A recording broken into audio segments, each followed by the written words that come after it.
Hey guys, Lucy here, and today we're going to be making this coffee cake, coffee gashu, coffee dessert thing, whatever you want to call it, but today I'm going to show you how to make it.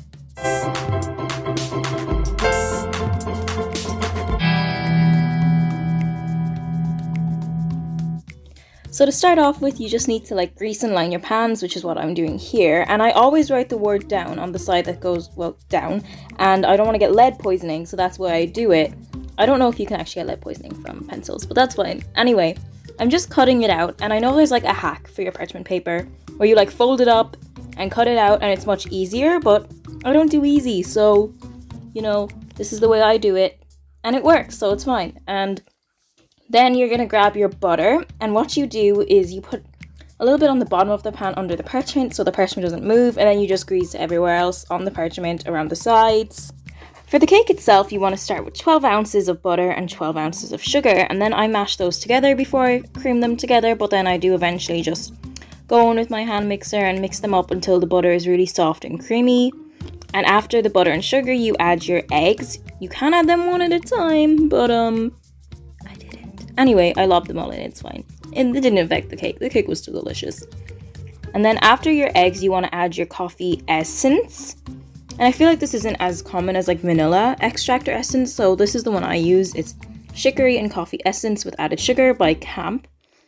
And like I said, I feel like it's just not as common as vanilla, so that's why I showed it. And after that's nice and combined in there and you scrape it all out, you want to add your flour and your salt. But I forgot to add the salt, so pour a little salt over there.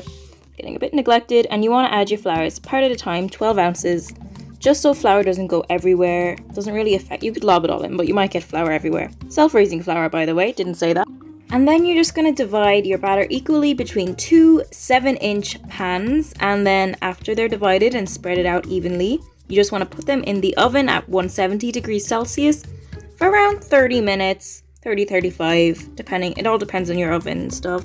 I am using store-bought frosting, but I saw this on a show, Man About Cake, where you add butter and it cuts the sweetness, and you fluff up the icing first and then you add the butter and it cuts the sweetness. And I also will be adding that coffee extract from earlier to make it, coffee. So that's me adding the butter, and you basically just get store-bought icing with butter in it, but it's actually really nice compared to just if you ate the store-bought frosting by itself. Still really nice, the store-bought frosting by itself, but this is way nicer.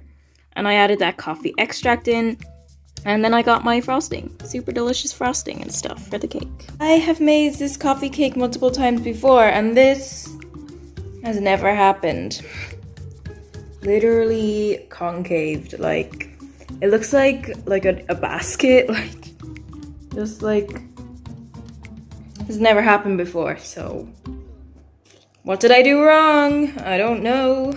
This is me knocking into my tripod and having a mini heart attack. But anyway, for the next few bits, I'm just taking the cakes out of the pans, then I level off the little concaved bit.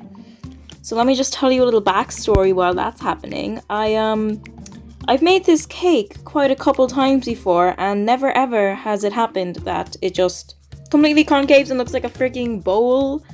But I guess it's normal that sometimes it turns out differently. I've had this cake on multiple occasions. I've had it for birthdays, I've made it for fun. So I don't know why this happened now when I decided to film a YouTube video about it. Uh-oh.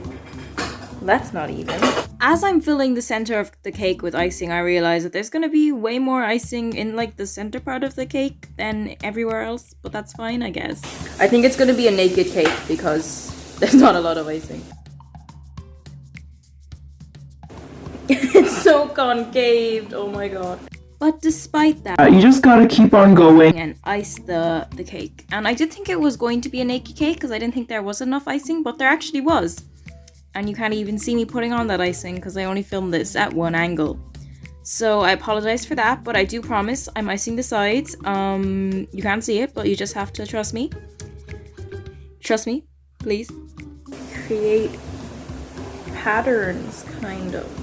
This is the point where I decided to make it kind of the rough cake look, and then this is the point where my tripod just decided to fall over.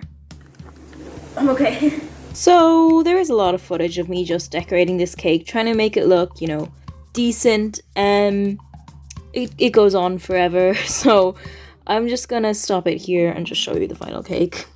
Here is the final product. It is very homemade looking, which is fine because it is homemade and it tastes delicious. I really recommend that you try this recipe, and you should really be thanking me for not making you watch me decorate a cake for like the rest of your day. But anyway, I hope you enjoyed watching, and I do hope you try this recipe because it's one of my favorites, and I will see you next time. Bye! That was like super loud.